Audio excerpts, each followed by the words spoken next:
यदि आप हमारे चैनल के सभी गाने को पसंद करते हैं तो डीडी प्रोडक्शन हाउस के यूट्यूब चैनल को लाल बटन दबा के सब्सक्राइब करें और घंटी के निशान को जरूर दबाएं।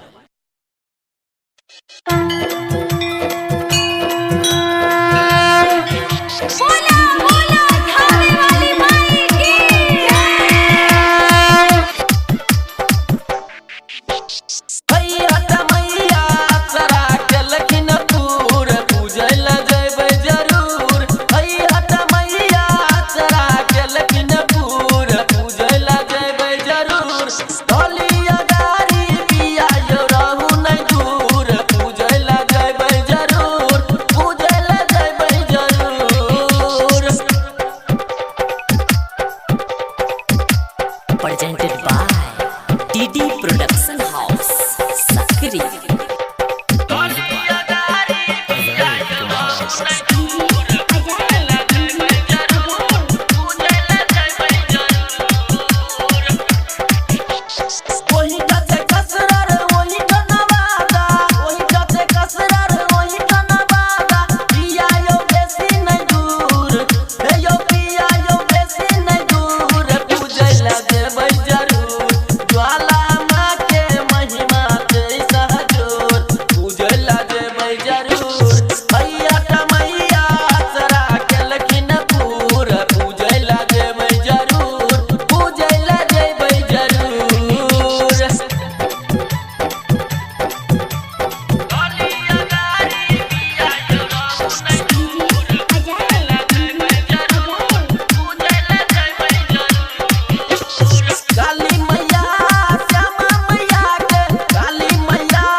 Recording by DD production house Sakri 97 084 45 722।